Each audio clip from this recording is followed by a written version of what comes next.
Thank you for joining me for another edition of Top 3 Tuesday. These are the fine folks that left video responses on last week's Top 3 Tuesday. I'm going to screw a couple names up. Don't know what to tell you. Retro Swede, Twit the Shred, Minx36, Pro B-Man 5, Willgram13, 8 Dragon Quest, Mr. Norwegian Noob, Kit171, Darren Walshsock, Lawn Boys Post 1975, Heather Mason 76, a name that I cannot pronounce, but it is spelled Legaiaraseru. I believe his name was Kevin, although it's been a while since I've watched it.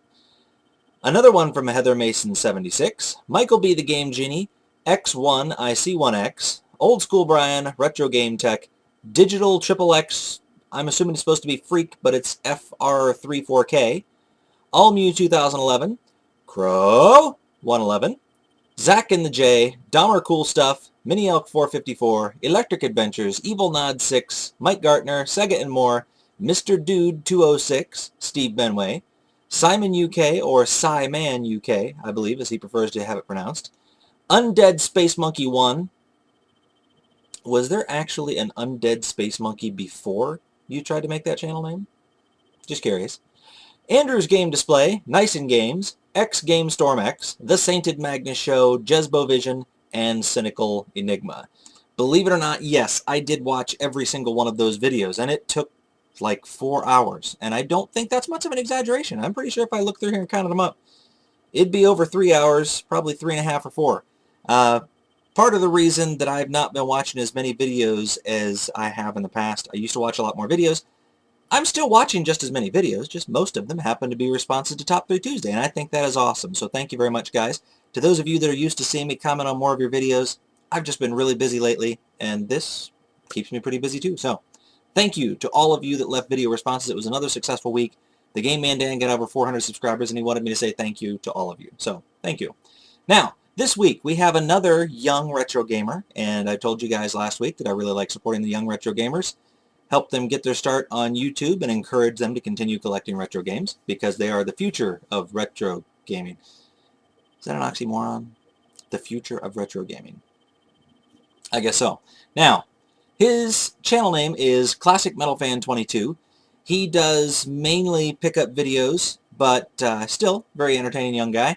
He just started doing a little bit more editing on his videos instead of just cranking them out like I do without editing them. So, I don't know. Check him out. You might like him. Here is his question. Hey guys, I am ClassicMetalFan22 and this is Top 3 Tuesday. The question today is top 3 games you would show a friend to introduce them to a new console. So today I'm going to be doing Super Nintendo. You guys can do whatever system you want. I just do Super Nintendo because I'm very familiar with it. And I'm going to show you 3 games I would show somebody who's never played a Super Nintendo to get like a gist of the system or best games. So let's get started. Number 3 would be a game to introduce them to the SNES RPG. This is probably arguably one of the best RPGs for the system. This is Chrono Trigger. It's a great game. I personally think it is the best RPG on the system. I think it's better than the Final Fantasies. I don't know about Earthbound. I haven't played it in a long time. But yeah, I would definitely show this as number 3. And then for number 2, I would do Donkey Kong Country 2, Diddy's Conquest. I would show the friend this game because it is a great example of all the great platformers on the system. I really like it. It's very challenging. I used to have it as a kid, and you can never get bored of it, especially with a friend. I think second player is kind of lucky because they have Dixie Kong, and she can do the little hair spin move. But yeah, that's number 2. And the number 1 game I would show somebody to introduce them to a console would be Super Metroid.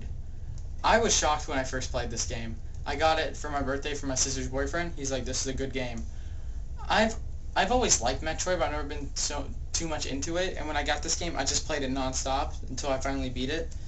And it shows the epic proportion of some of the games on the Super Nintendo. Because you have this, Mario World, Mario RPG, it's pretty epic. And then Zelda, Link to the Past. So those are 3 games I would show somebody to introduce them to a new system. And I'm hoping to see a lot of video responses from you guys. I'm hoping to see a Sega Saturn one actually, because I recently just got a Sega Saturn. I know nothing about the games, so I want people to introduce me to 3 new games I should pick up. So thanks for watching, and thank you EdT1138, and let's see your answer. All right, I'm sure there are a few of you out there that are saying, Ed, we've had this question before. And it is true we did have a very similar question, but it was a long time ago, and there are a lot more people watching these videos now. I'm sure that a few of them haven't had an opportunity to respond to it. So we're going to do this, and it really is a little bit different. That question, I believe, was 3 games that made you want to buy a system, and whereas this one is 3 games that you would use to recommend a system to a friend. And those are different. For instance, in that original question, I was talking about the TurboGrafx-16, and one of the games that I picked was Devil's Crush, which is a pinball game. A very cool pinball game, and one that I really like, but not one that would appeal to most of my friends.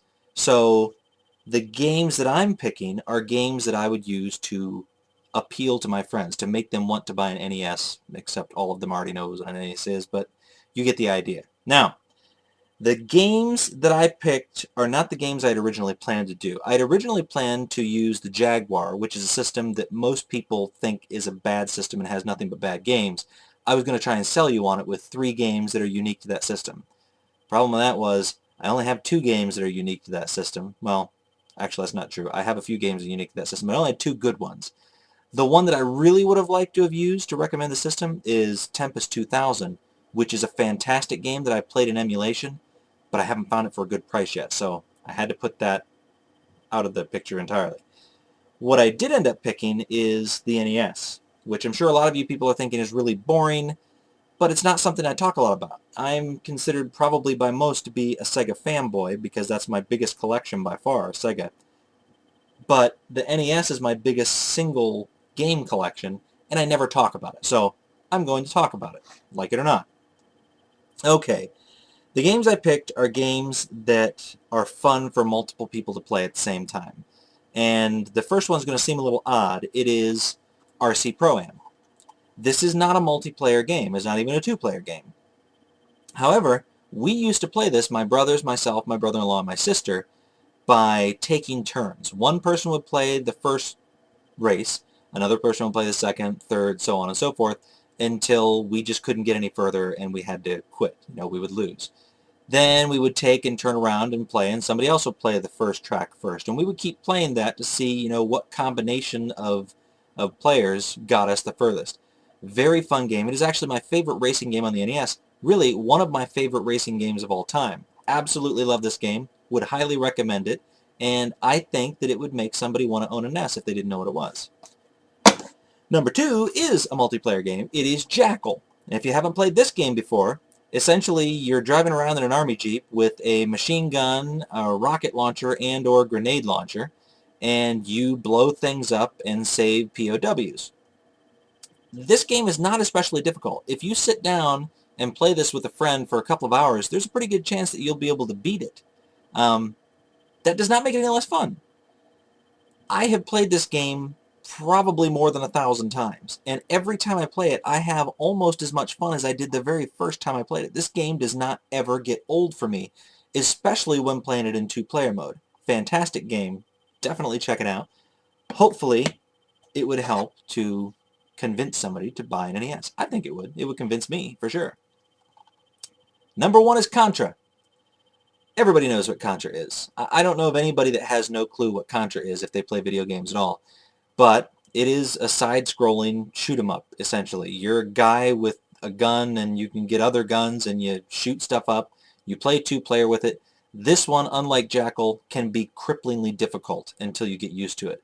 You have to get used to the way everything handles. You get familiar with the patterns. This is a game that I don't know of a lot of people who beat it easily right off the bat. It's okay to pick up and start playing, but can be really difficult to play. In any case, it is a great game. I love this game. Definitely one that I would use to recommend the NES to a friend. Now, check out ClassicMetalFan22's channel. If you like what he's got there, subscribe to him. If you don't, maybe you subscribe to him anyway and change your mind later. You just never know. Thank you very much for watching. I'll catch you guys all later.